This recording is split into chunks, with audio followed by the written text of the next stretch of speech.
চাওঁ চুলিখিনি বেয়া হৈ আছে তোমাৰ আৰু এয়া কাণ ফুটালে আইতা আৰু মাহী গৈ এয়া কাণ ফুটাই আনিলে গৈ শুকাই গ'ল চুলে বেয়া পায়। হেল্ল' এভৰিৱান, সকলোকে স্বাগতম জনাইছোঁ উদিতা ষ্টাইল চেনেলৰ নতুন এটা ভ্লগলৈ। আমি দুইজনী আৰু আছোঁ মই মাজুলীৰ ঘৰত, মানে খুব লৰালৰিকৈ আহিলোঁ কালি। কাণ ফুটোৱাৰ পিছত মই দিয়াক প্ৰথমবাৰ দেখা পাইছোঁ। মা আৰু ভণ্টি গৈয়ে কাণখন ফুটাই আনিছিলোঁগৈ পাৰ্লাৰত। সেইদিনা কাণ ফুটাবৰ দিনা মই ভিডিঅ' কলতে তাইক চাইছিলোঁ। ফাইনেলি আজি মই লগ পালোঁ ছোৱালীজনীক, যে সম্পূৰ্ণ এমাহৰ পিছত তাইক লগ পাইছোঁ। কেনেকুৱা লাগিছে মনটো সেইটো বুজাব নোৱাৰিম আৰু আপোনালোকক।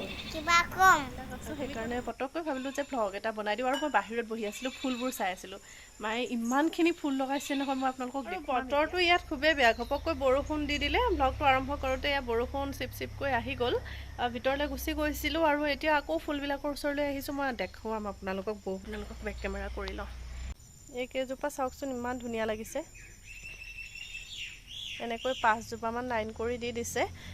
বৰষুণ এইকেইদিন মানে দিয়ে আছে, সেইকাৰণে বনবোৰ লাগি গৈছে, খুব বেছিকৈ বনবোৰ গজি গৈছে।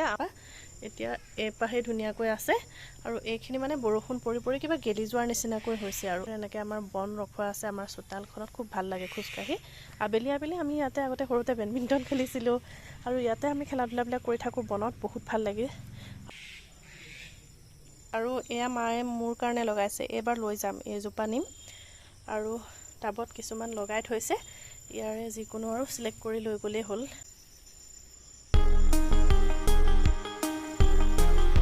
বৰষুণবোৰ ইমান বেছিকৈ দি আছে, বনবোৰ আকৌ গজি গৈছে বেছিকৈ, আৰু কিনকিনীয়া বৰষুণ আকৌ আহিলে।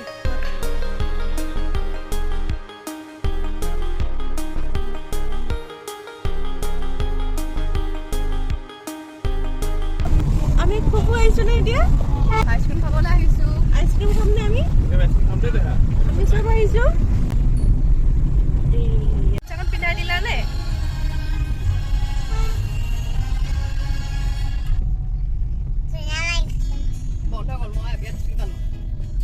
ধুনীয়া লাগিছে। গামোচাখন পিন্ধাই থৈছে।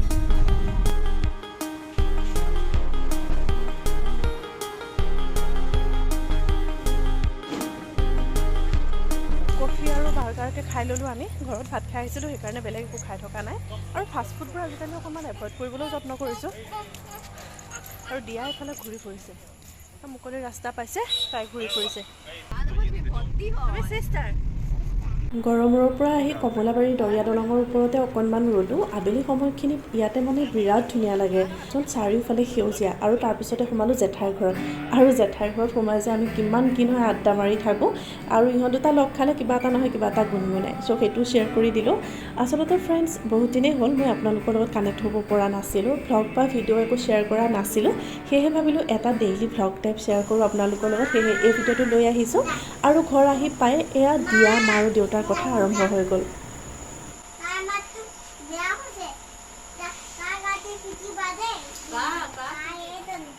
অ' এইজনী তাই, অ' কোনজনী তাই চাওঁ?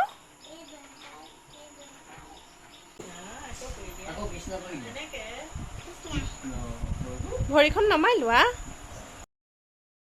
গধূলি ভাত সাজৰ কাৰণে এয়া অকণমান লোকেল চিকেন বনাবলৈ লৈছোঁ। বাকীখিনি বাৰু মায়ে বনাব, কিন্তু দিয়ালৈ চাওকচোন, তাই নহয় দিনটো এনিটাইম মা আৰু দেউতাৰ লগত এনেকৈ লাগি থাকে। আৰু মই যিহেতু চিকেনখিনি বনাবলৈ লৈছিলোঁ, গতিকে দেউতাই এয়া অলপমান মছলা খুন্দি দিছে খুন্দনাত। চ' এনেদৰে ধেমালি ধুমলা কৰি মোৰ চিকেন ৰেডি হৈ গ'ল। আৰু ভাতৰ লগত কি কি আছিল সেইখিনি দেখুওৱা নহ'ল, থাকি গ'ল। আৰু এতিয়া আমি আহিলোঁ শুবলৈ। আৰু শুবলৈ আহোঁতে আজিকালি আঁঠুৱা কচা এই কামটো দিয়াই কৰিবলৈ বিচাৰে। মানে মাক যে তাই সৰুৰ পৰা দেখা পাই আহিছে, আঁঠুৱাখন খুব ধুনীয়াকৈ খচি লয় মায়ে, সেইকাৰণে সেই কামটো আজিকালি দিয়াই নিজে কৰিবলৈ বিচাৰে। আৰু আমিও মানা নকৰোঁ, এনেকৈ আচলতে কামবোৰ শিকে। চাওকচোন কিমান পৰিপাটিকৈ পাতিখনৰ তলত দিয়া আঁঠুৱাটো ধুই খচি লৈছে। কিন্তু যিয়ে নহওক বাৰু, আঁঠুৱাটো তুলিৰ তলতে খচি ল'ব লাগিব। কিন্তু এতিয়া দিয়া টোপনি যোৱালৈকে এনেকৈ থাকিব। দিয়া টোপনি যোৱাৰ পিছতহে আমি আঁঠুৱাখন তুলিৰ তলত ভালদৰে খচি ল'ম। গুড মৰ্ণিং ফ্ৰেণ্ডছ, এয়া হ'ল নেক্সট ডে ৰাতিপুৱাৰ ভিডিঅ'। দিয়াক ৰাতিপুৱাই গা পা ধুৱাই মই আজৰি। আৰু আজি অৱশ্যে ঘৰত এটা সৰুকৈ প্ৰগ্ৰেমো আছে। বাৰু যিয়ে নহওক, দিয়া গা ধুওৱাৰ পিছতে আকৌ দেউতাই এনেকৈ তাইৰ সৈতে অকণমান সময় পাৰ কৰে।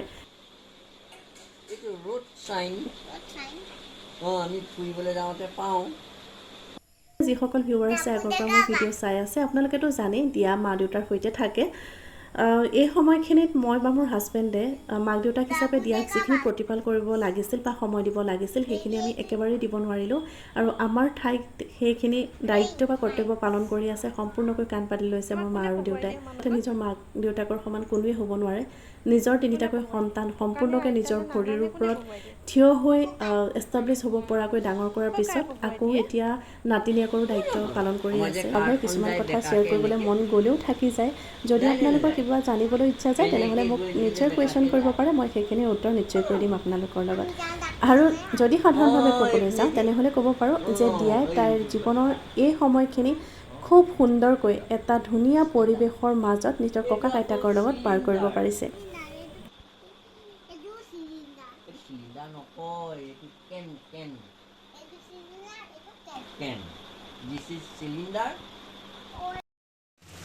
ফ্ৰেণ্ডছ এতিয়া আছোঁ পাকঘৰত আৰু মায়ে বনাই আছে ভাত মাছ মাংস এইখিনি ঘৰত সৰুকৈ মায়ে এটা প্ৰগ্ৰেম আয়োজন কৰিছে মায়ে এনেকুৱা কামবোৰ মাজে সময়ে সুবিধা মিলিলে কৰি খুব ভাল পায় আৰু কৰিবলৈ বিচাৰে আমি যিহেতু গোটেইকেইজন ল'ৰা ছোৱালী ঘৰতে আছোঁ সেয়েহে মায়ে মনতে ভাবিলে ওচৰৰে মানে বংশৰ ল'ৰা ছোৱালী কেইজনমানক নিমন্ত্ৰণ কৰা হওক ভাত কেইটামান খাবলৈ বুলি আৰু ঠিক তেনেকৈ মায়ে আয়োজনো কৰিলে আৰু তেওঁলোকক খুব ধুনীয়াকৈ খোৱা বোৱাৰ পিছত আমি সকলোৱে মিলি তেওঁলোকৰ লগত অকণমান ধেমালি কৰিলোঁ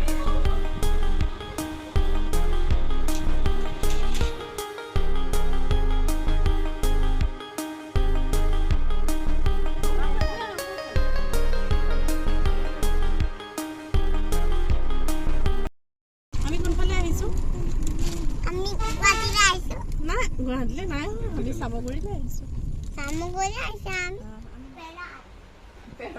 পেৰত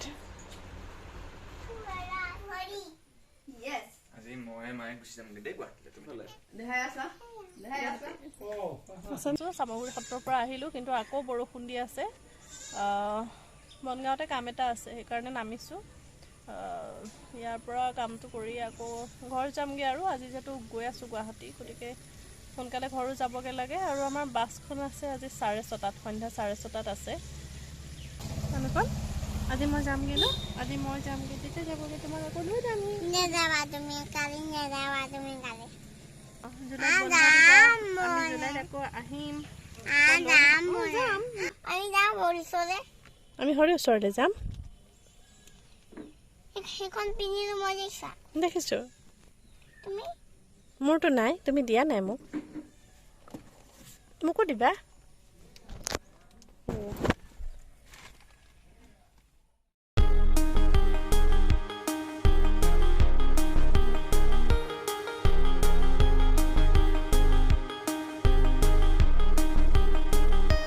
দিনটোৰ সময়খিনি খুব ধুনীয়াকৈ পাৰ কৰাৰ পিছত এতিয়া আকৌ গুৱাহাটীলৈ উভতি যোৱাৰ সময়খিনি আহি পালেহি মানে সন্ধ্যা 6:30 বজাত মাজুলীৰ ফুলনিৰ পৰা আমাৰ গুৱাহাটীলৈ বুলি উভতনি বাছ আছে কিন্তু অতি সোনকালে আকৌ মাজুলীৰ ঘৰখনলৈ আহিব লাগিব এটা বিশেষ কাৰণত কিয় আহিম নিশ্চয়কৈ আপোনালোকৰ লগত শ্বেয়াৰ কৰিম নেক্সট ভ্লগত আজিৰ ভ্লগটো ইমানখিনিতে সামৰিবলৈ ওলাইছোঁ ভিডিঅ'টো চাই থকাৰ কাৰণে আপোনালোক সকলোলৈকে বহুত বহুত ধন্যবাদ জ্ঞাপন কৰিছোঁ love you all and by